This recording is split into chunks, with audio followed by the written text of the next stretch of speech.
kasih buat kesempatan lagi kita boleh dengar firman Tuhan malam hari ini. Dan sama-sama kita berdoa kiranya Roh Kudus memberikan kita pengertian atau pewahyuan baru lagi untuk kita sama-sama diberkati dan dibekali dengan firman Tuhan. Mari sama-sama kita membuka Alkitab kita dari Galatia 6 ayat yang kedua.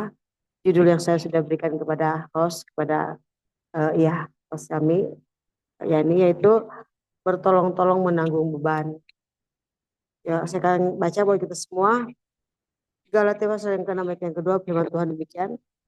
Dalam nama Tuhan Yesus, bertolong-tolonglah menanggung bebanmu, demikianlah kamu memenuhi hukum Kristus. Sekali lagi, bertolong-tolonglah menanggung bebanmu, demikianlah kamu memenuhi hukum Kristus. Saya kira bahwa dan kita semua percaya bahwa firman Allah yang kita baca ini adalah firman yang sama di setiap musim kehidupan. Firman Allah yang selalu relevan dengan setiap keadaan. Apalagi ketika kita menghadapi keadaan zaman yang dikatakan firman Tuhan, kita menghadapi masa-masa yang sukar. Dikatakan bahwa di akhir zaman, di hari terakhir, kita akan menghadapi masa-masa yang sukar. Di mana manusia akan mencintai dirinya sendiri. Itu. Ketika kata-kata itu muncul, kalimat manusia mencintai diri sendiri, maka saya percaya bahwa perikop kita atau bertolong-tolong ini menjadi sesuatu yang langka. Tetapi kemudian ini menjadi satu hal, satu perintah buat gereja Tuhan, karena kita tahu bahwa gereja harus hadir di tengah dunia ini sebagai saksi Kristus yang hidup. Sebab di sini kalau kita baca satu perikop, kalau kita baca ayat yang ke 10 dikatakan begini, karena itu selama masih ada kesempatan bagi kita, marilah kita berbuat baik kepada semua orang. Dan selanjutnya pertama kepada saudara-saudara seiman. Artinya bertolong-tolong menanggung beban ini adalah tanggung jawab kita untuk semua orang. Jadi pentingnya saling membantu dan mendukung dalam komunitas Kristen. Ini adalah satu hal yang sangat kita pikirkan di hari-hari ini. Kita sebagai orang percaya, saya percaya bahwa kata bertolong-tolong ini masih selalu relevan dengan segala zaman, segala musim. Sekalipun di zaman sekarang ini kayaknya kalau kita melihat bahwa manusia sudah bisa mengatasi masalahnya sendiri. Tetapi kita justru harus lebih mengerti bahwa ini hal yang tidak bisa kita tinggal dalam hidup kita. Kenapa? Karena dikatakan bahwa bertolong-tolong itu menjadi satu hal yang utama, satu hal yang penting harus dipikirkan gereja Tuhan di hari ini, karena sesungguhnya kita semua adalah orang-orang yang sangat-sangat terbatas. Kita manusia sosial yang sangat terbatas, kita membutuhkan orang lain. Haleluya. Kenapa dikatakan bertolong-tolong menanggung beban? Apa itu beban? Saya catat di sini, beban itu bisa menjadi masalah pribadi atau kesulitan dalam hidup. Jadi beban ini adalah bisa masalah pribadi, kesulitan kita menghadapi kehidupan, masalah ekonomi, kesehatan, kemudian ada masalah spiritual dalam pengiringan kita kepada Tuhan, dan juga ada beban dosa. Di dalam hal apa kita saling bertolong-tolong adalah dalam segala hal. Tentunya selama ini yang seringkali kita aplikasikan dalam hidup kita, bertolong-tolong menanggung beban itu dalam hal membantu secara finansial, secara materi, atau nasihat, kata-kata dorongan kepada saudara-saudara kita seiman. Karena secara spiritual ya, membangun mereka untuk semakin hari semakin kuat di dalam Tuhan. Semakin hari semakin maju di dalam. Tetapi tentunya kita akan dapati bahwa ternyata bertolong-tolong itu bukan sebatas itu saja. Bertolong itu meluas sampai kepada kita menolong orang lain untuk bisa mengeluarkan mereka dari beban dosa yang mengikat mereka. Atau dari jebakan-jebakan dosa yang mengikat mereka, yang menjebak mereka untuk masuk di dalam dosa. Jadi bertolong-tolong dalam segala hal. Kenapa? Karena firman Tuhan bilang bahwa bertolong-tolong itu menjadi tanggung jawab. Sebab dikatakan di sini bertolong-tolonglah. Ada katalah, jadi satu perintah untuk kita boleh melakukan bertolong-tolong menanggung beban. Satu dengan yang lain. Karena bagian B bilang itu adalah hukum Kristus. Dengan kata lain kita boleh dapatkan bahwa kita akan memenuhi hukum Kristus ketika kita melakukan firman Allah dalam hal bertolong-tolong. Haleluya. Kita memenuhi hukum Kristus. Sebab bertolong-tolong ini adalah tanggung jawab kita. Gereja diberikan tanggung jawab di dalam hidup ini untuk saling menolong satu dengan yang lain. Haleluya. Saling menolong satu dengan yang lain sehingga teman kita, saudara kita atau siapa yang kita tolong akan merasakan keringanan di dalam setiap beban yang dihadapi. Jadi bertolong-tolong itu adalah hal yang penting untuk kita lakukan sebagai tanda bahwa kita memenuhi hukum Kristus. Jadi kalau kita boleh memeriksa kepada diri kita, kapan kita memenuhi hukum Kristus? Ketika kita mampu melakukan firman Allah dalam hal bertolong-tolong. Sebab itu aplikasi yang sangat nyata, satu kasih yang nyata yang boleh kita berikan kepada orang lain. Kasih yang nyata, kebajikan yang nyata kepada orang-orang di sekitar kita. Yang hari-hari ini menjadi hal-hal yang menjadi sesuatu yang langka. Tetapi saya percaya bahwa gereja Tuhan hadir di tengah dunia yang fana ini untuk mewujudkan kemauan Kristus adalah menjadi orang yang mampu membuat orang lain terbantu, ditolong. Dan ini penting untuk kita bisa mengerti. Sebab kenapa? Karena kita tahu ini adalah tanggung jawab. Jadi Bapak Ibu sekalian Tuhan, kalau kita tahu ini tanggung jawab, maka kita akan mengerjakannya dengan sukacita. Ada banyak kesempatan-kesempatan yang boleh kita ambil untuk bisa menolong orang lain. Kalau ada lagu bilang hidup ini adalah kesempatan, itu berbicara tentang bertolong-tolong. Sudah pasti. Ketika kita bertolong-tolong, kita memenuhi hukum Kristus. Sebab kita tahu bahwa banyak orang di dunia ini yang menghadapi masa-masa yang sulit dalam kehidupannya. Itu sebabnya saudara yang kasih Tuhan, ada kalanya ada orang juga yang tertutup, ada orang yang tertutup untuk sebuah pertolongan. Saya ada tulis di sini bahwa menerima bantuan itu adalah hal yang tidak boleh ditolak oleh orang lain. Kadang-kadang saudara kasih Tuhan, ada orang-orang yang tidak mau menerima bantuan kita. Ada orang yang tidak mau ditolong karena gengsi ditolong. Iya. Merasa sudah kuat sendiri sehingga banyak orang yang akhirnya mengakhiri hidup karena merasa putus asa, depresi berat. Dia tidak mau menerima dibantu orang, ditolong orang secara materi atau membantu mereka secara spiritual. Orang mengakhiri hidup karena merasa tidak ada yang bisa menolong dia, tidak ada yang bisa mengeluarkan dari masalah. Padahal saudara saya Tuhan, dia menutup diri. Saya berikan contoh saudara, ada banyak orang, saya sendiri dalam menghadapi tantangan pergumulan sebagai hamba Tuhan. Kadang-kadang saya merasa saya pengkhotbah, saya pembicara. Saya khotbah di jemaat, bagaimana solusi untuk bisa dapatkan kekuatan, pertolongan. Cukup berdoa saja. Iya, memang berdoa itu adalah solusi yang paling luar biasa. Saya juga mengajak kita untuk berdoa dan saya percaya setiap kata berdoa kita dapatkan jawaban, kita dapatkan kekuatan baru. Ternyata tapi kita kembali ke firman Tuhan bilang manusia itu tidak baik kalau seorang diri. Kita butuh orang lain untuk bisa sama-sama mengangkat beban kehidupan kita. Itu sebabnya Bapak Ibu sekalian Tuhan, ada kalanya ada orang-orang yang tidak dibantu karena mungkin merasa tidak perlu, saya bisa kok, menolak untuk dibantu, menolak untuk menerima bantuan. Tapi Bapak Ibu dan saya, orang-orang yang percaya kepada Tuhan, kita punya cara jitu untuk membuat orang-orang lain mau menerima pertolongan. Kita orang-orang yang diurapi Tuhan, yang dipakai Tuhan dengan luar biasa. Kemana kita pergi dan berada, ucapan mulut kita, tindakan kita mengandung kuasa. Sehingga orang-orang yang tadinya jauh menjauhkan diri, orang-orang lain tidak percaya. Itu akan bisa kita jangkau dengan kasih daripada Tuhan. Jangkau dengan urapan daripada surga. Banyak kali saudara yang Tuhan, orang-orang terjerumus dalam dosa, kita bisa jauh. Ada satu cerita menarik seorang hamba Tuhan yang mampu mengeluarkan seorang ibu-ibu dari lingkup dosa, lingkup setan yang sudah lama 5 tahun dia bergumul dengan perselingkuhan. Saya tahu bahwa saya percaya kalau sudah perselingkuhan itu 5 tahun itu sudah cukup banyak yang curiga tapi tidak ada orang yang berani menegur, atau mungkin dia menegur tapi tidak mempan. Tapi satu orang ini hanya satu kali dia ngomong. Dia satu kali bicara, kamu masuk neraka. Kamu masuk neraka walaupun kamu seorang leader, diurapi, hebat, luar biasa.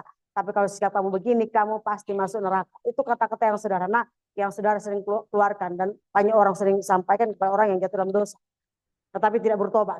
Tapi ketika kata-kata itu hadir dari orang-orang percaya yang diurapi Tuhan, kata-kata itu membuat orang sekali aja bicara, maka terjadilah pertobatan yang luar biasa. Ibu ini ketika sekali ditegur oleh sang hamba Tuhan, hari Minggu ketika perjamuan dia bersaksi bahwa dia sudah 5 tahun menjalin hubungan dengan Bapak Gembala.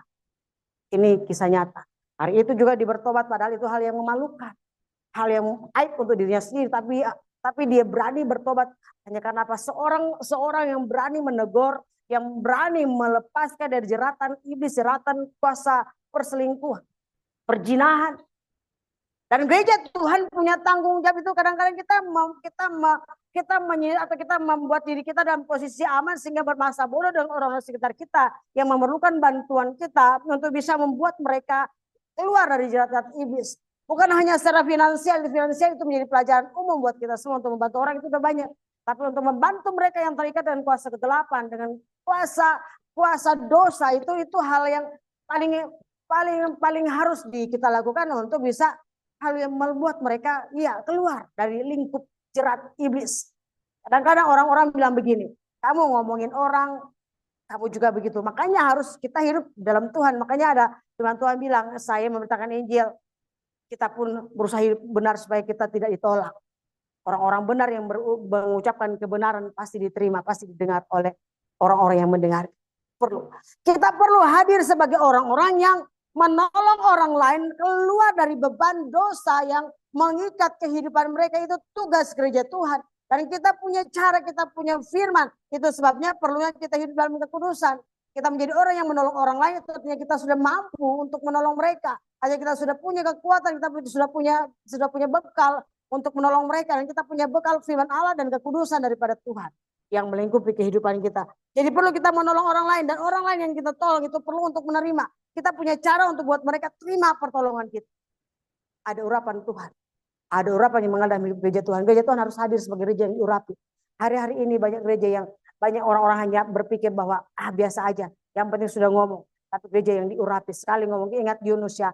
Yunus sekali dia ngomong ke Nineve. Bertobat satu kota besar. Sekali dia ngomong. Walaupun dia sudah jauh dari Tuhan. Dia pergi tapi dia ngomong. Dan kota Nineve bertobat.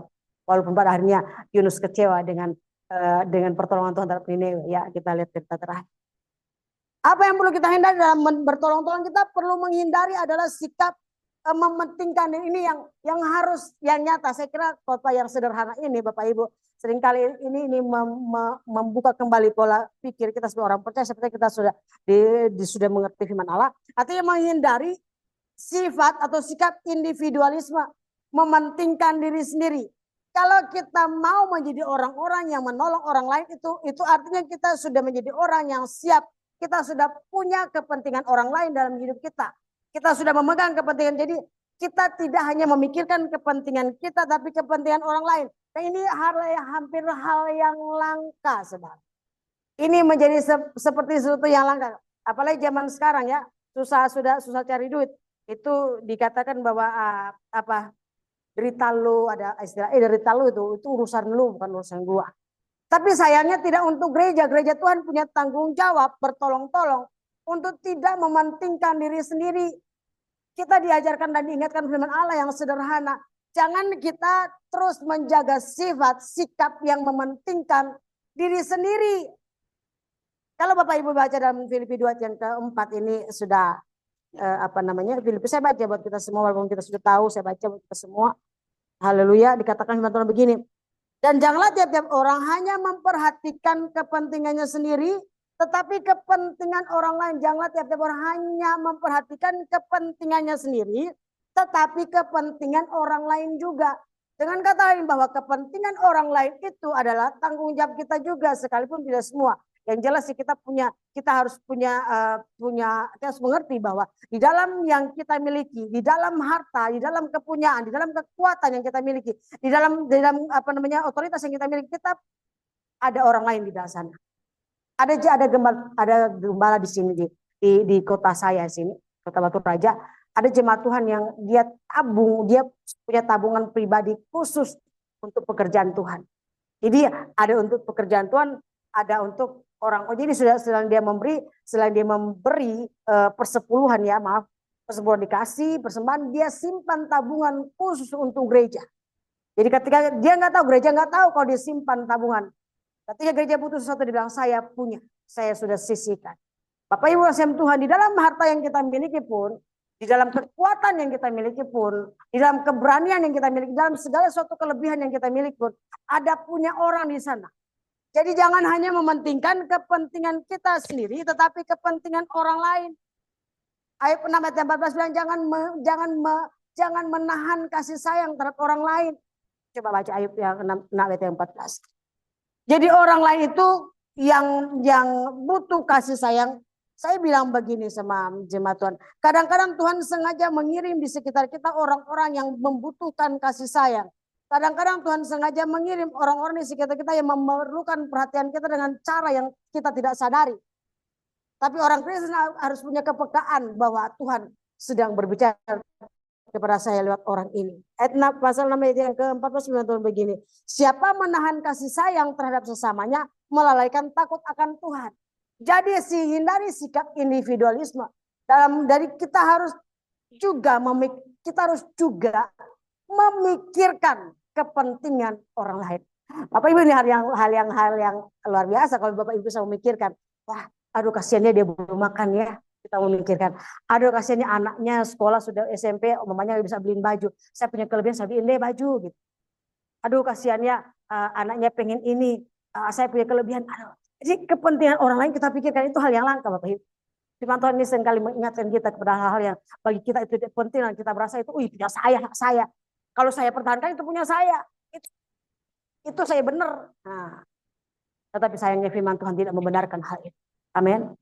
Tuhan tidak membenarkan ketika kita tidak memikirkan kepentingan orang lain. Sebagai manusia, kita tidak menjadi manusia yang umumnya. Umumnya manusia yaitu tadi, saya yang kerja iya. Saya bilang, susah payah tidak menjadikan kaya. Berkat Tuhan yang menjadikan kaya. Susah payah tidak menambahnya. Susah payah tidak menambahinya, berkat Tuhan yang menjadikan kaya. Kadang-kadang kita bilang enggak, ini saya sudah susah payah kok masa dikasih sembarang orang. Ingat, banyak orang yang sangat-sangat menghemat secara luar biasa. Tapi Tuhan bilang apa? Dia tetap berkekurangan. Ada orang yang menyebar harta, tetapi tetap berkelimpahan. Karena firman Tuhan itu berbeda dengan dunia. Dunia bilang hemat pangkal kaya. Oke, hemat dalam hal apa kita harus mengerti. Tapi kalau kita berhemat dan tidak membantu orang lain, kita pangkal miskin. Karena berkat Tuhan yang menjadikan kaya, bukan susah payah kita. Saya percaya kita semua setuju dengan ini. Ya, jadi kita tahu bahwa di dalam harta kita, di dalam apa yang kita punya kelebihan, ada punya orang di sana. Makanya pikirkan juga kepentingan orang lain. Di akhir zaman, di tengah keadaan yang hal-hal seperti ini sudah menjadi langka, gereja Tuhan harus hadir untuk menjadi berkat.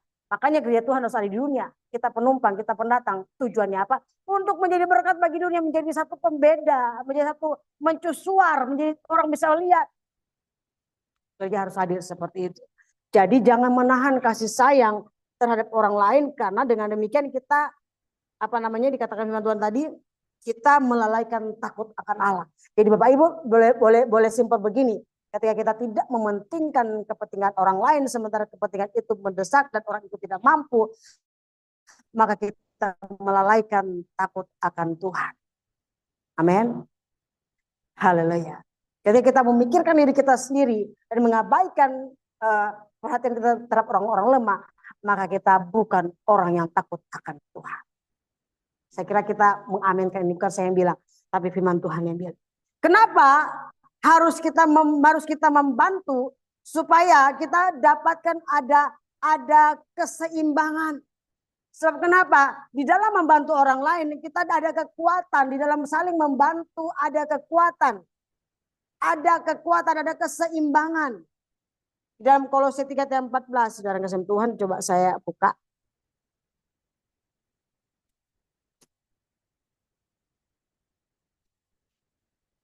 Iya, di atas semuanya itu dan di atas semuanya itu kenakanlah kasih sebagai pengikat yang mempersatukan dan yang menyempurnakan. Kemudian di dalam 2 Korintus pasal yang ketiga ayat 15. Pasal 2 Korintus 8 ayat 13 sampai 15 ini mungkin lebih jelas lagi buat kita semua. Apa gunanya bertolong-tolong itu di dalam kehidupan kita? Ya, 2 Korintus 8 ayat yang ke Bapak Ibu boleh baca Alkitab sama-sama. Dikatakan firman Tuhan begini. Sebab kamu dibebani bukanlah supaya orang-orang lain mendapat keringanan, tetapi supaya ada keseimbangan. Maka hendaklah sekarang ini kelebihan kamu mencukupkan kekurangan mereka, agar kelebihan mereka kemudian mencukupkan kekurangan kamu, supaya ada keseimbangan. Jadi ada keseimbangan, tujuan saling membantu itu ada keseimbangan. Jadi besok teman kita menjadi lemah, dia bisa bantu kita. Kita yang kuat bantu yang lemah. Dan seterusnya dan seterusnya. Dan saya katakan ini sebagai satu hal yang disebut sebagai taburan. Taburan kita menabur. Selama kita hidup bekerja, selagi hari masih siang. Ada datang kesempatan sudah malam gelap. Manusia tidak bisa berbuat apa-apa. Kasih menjadi dingin. Wah. Tapi kalau kita punya kesempatan sebagai gereja Tuhan yang mengerti firman. Ada kesempatan untuk berbuat baik. Kesempatan itu kita kerjakan. Saya bilang sama jemaat Tuhan. Jangan lewatkan kesempatan ketika kita melihat ada orang-orang di sekitar kita yang perlu kita bantu. Firman Tuhan bilang bahwa orang-orang yang mengasihi orang lain itu, yang mengasihi orang lain itu sebenarnya sedang mengasihi dirinya sendiri. Karena dia menabur. Dan hanya orang yang menabur yang menuai. Itu jelas. Hanya orang yang menabur yang menuai. Dan kalau engkau menuai sekarang itu karena engkau menabur kemarin. Dan kalau engkau ingin menuai besok, bersama kita tabur sekarang. Jadi ada keseimbangan. Saling membantu. Jadi yang lemah itu tidak lemah banget. Yang miskin itu tidak miskin banget. Yang kekurangan itu kita yang berkelebihan. Mari kita. Dan gereja Tuhan sedang mengerjakan. Saya percaya Bapak Ibu dan saya sedang mengerjakan dan akan terus mengerjakan. Dan tidak akan jemu-jemu berbuat baik sampai Tuhan datang. Sama saja kalau kita menjadi jemu. Iman Tuhan bilang kita tidak akan menuai. Jangan jemu-jemu berbuat baik. Sebab kalau sudah waktunya engkau akan menuai baik. Apabila engkau tidak menjadi lemah. Jadi tidak ada kata batasan waktu untuk bertolong-tolong, bergotong royong, tidak ada batasan, tidak ada musim mana, oh ini lagi naik paceklik tunda. Justru firman Tuhan mau kita di masa-masa sukar hadir sebagai gereja yang memberkati banyak orang. Sebab saya percaya, saya begitu yakin gereja Tuhan, orang percaya di masa sulit akan tetap menuai. Amin. Gereja Tuhan orang percaya yang rajin, yang giat, yang setia kepada Tuhan, yang mengandalkan Tuhan akan tetap menuai, akan tetap diberkati di masa-masa sulit. Tetap diberkati. Untuk apa? Kalau sudah baca, kita baca satu ayat yang penting dalam Mazmur 92. Saat Mazmur 9 saya teringat kepada ayat ini. Mazmur 92 ayat yang haleluya. Kita membawa diri kita untuk semakin oh ya, saya sebagai orang percaya harus hadir di tengah dunia untuk menjadi pelaku firman, untuk benar-benar nama Tuhan dipuji dimuliakan. Ayat yang ke-15 pasal yang ke-92 Mazmur bilang begini. Pada masa tua pun mereka masih berbuah menjadi gemuk dan segar untuk memberitakan bahwa Tuhan itu benar. Bahwa ia gunung batuku dan tidak ada kecurangan padanya. Artinya begini bahwa sampai pada masa tua pun artinya ya lama kita mengingat Tuhan. Dan saya percaya di segala musim hidup kita berbuah, kita menjadi gemuk, kita segar. Untuk apa ayat yang ke-16 bilang? Untuk memberitakan bahwa Tuhan itu benar. Jadi hidup yang diberkati, hidup yang terus menjadi berkat dan membantu orang dalam masa kesulitan.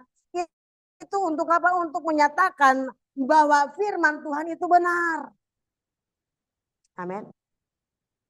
Jadi Tuhan mau mengatakan kepada Bapak Ibu dan saya, tidak sia-sia perbuatan yang kita lakukan kepada orang lain. Tidak sia-sia pengorbanan kita kepada orang lain.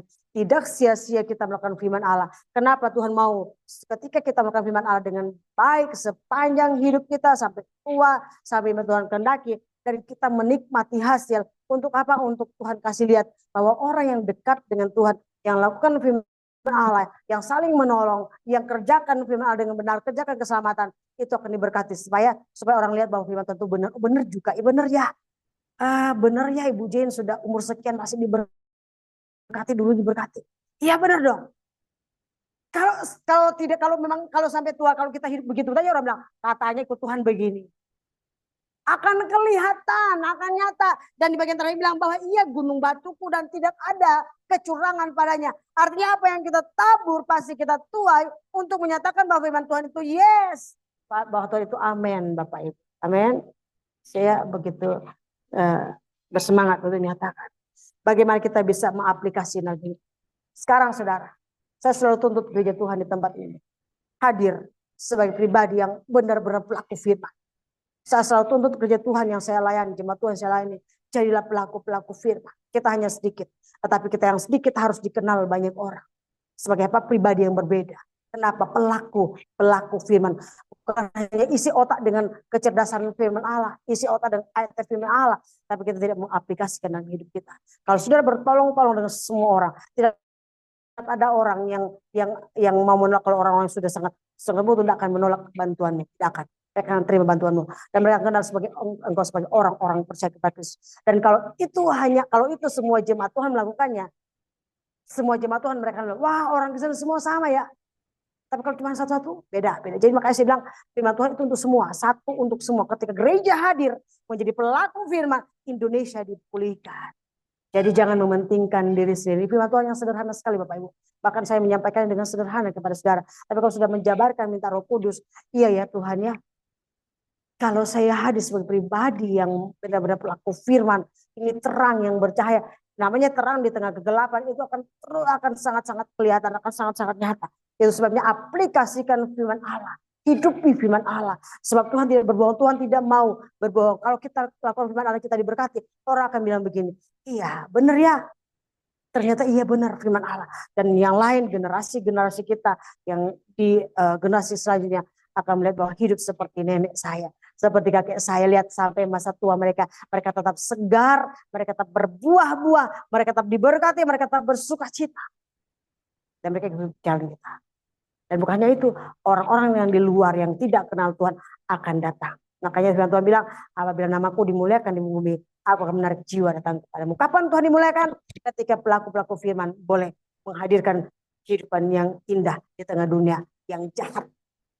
Hidup yang benar di dalam Tuhan. Jadi aplikasikan firman. Bertolong-tolong ini dibutuhkan bangsa kita. Dibutuhkan lingkungan kita. Maka kita hadir sebagai gereja Tuhan yang menolong mereka. Kapan itu? Setiap saat, taburlah selama masih ada kesempatan. Akan ada waktunya kita tidak akan menuai. Amin Bapak Ibu. Mungkin firman Tuhan yang singkat buat kita semua malam hari ini. Yang sederhana. Ya kata-kata yang sederhana yang saya sampaikan kepada saudara. Minta Roh Kudus untuk mencerahkan lebih dalam lagi. Yang jelas intinya adalah mari aplikasikan bertolong-tolong. Jangan pandang berapa sih. Saudara ketemu saya di sini, saya ketemu ya di jalan-jalan yang rusak ada orang-orang tua yang timbun-timbun jalan. Mereka timbun jalan supaya yang lubang-lubang itu kita bisa jalan lewat apa lancar kita jalan. Saya lempar aja 5.000. Berapa sih? Saudara boleh ke pasar.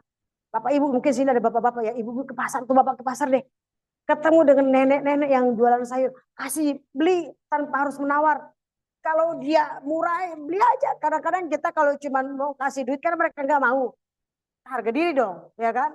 Ya udah kita beli barangnya tapi jangan ditawar. Apalagi kalau cuma 5.000 Mamfana ya. 5.000 tawar 3.000 ya. Jangan. Kalau bisa harganya 3.000. Kasih uang 5.000. Kembaliannya nggak usah Bu. Hadir sebagai gereja yang berbeda. Hadir dan aplikasikan. Buat perbedaan itu nyata. Bukan untuk menyombongkan diri. Tapi untuk menyatakan bahwa aku adalah anak kerajaan surga. Yang beda dengan dunia. Tuhan adalah berubahlah oleh pembaharuan budimu. Berbedalah dengan dunia yang fana ini.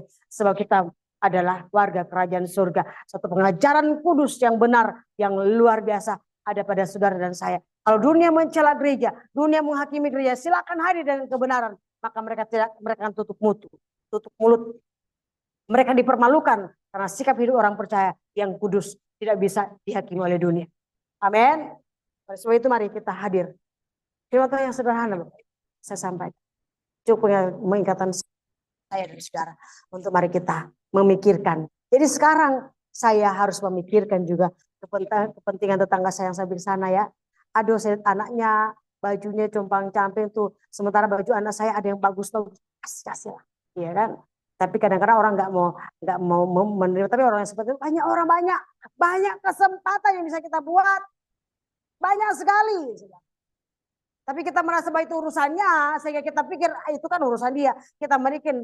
Kadang-kadang kesempatan itu datang bagi kita adalah ketika orang datang kepada kita, kita bisa lihat banyak. Makanya saya bilang kepada jemaat Tuhan, kalau engkau mendengar, engkau lagi duduk makan loh, terus dengar ada orang sedang curhat kepada temannya tentang masalah pribadinya, bukan tanpa alasan, Tuhan sedang memperdengarkan kepadamu.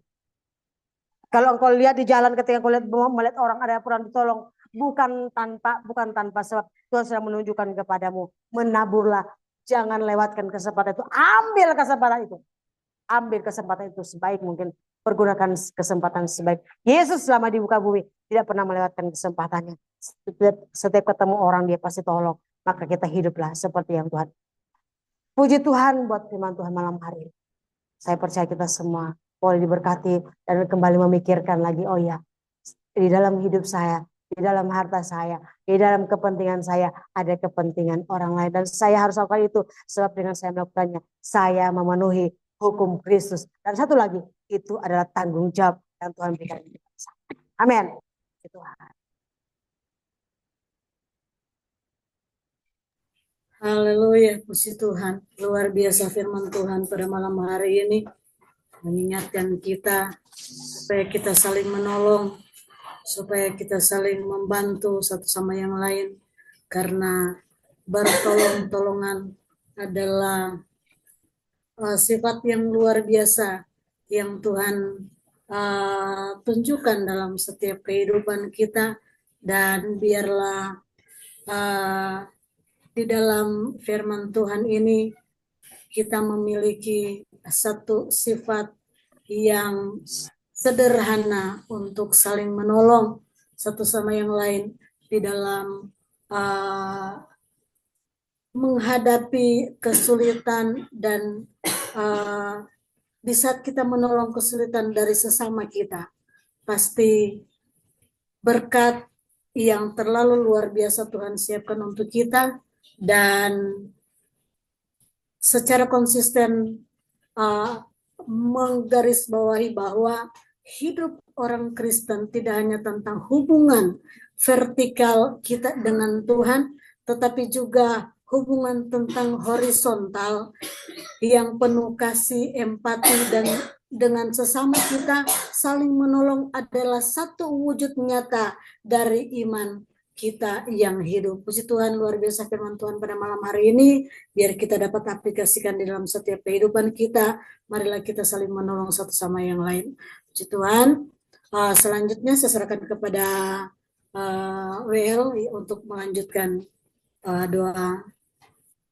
Silakan, Astrian. Oke, thank you.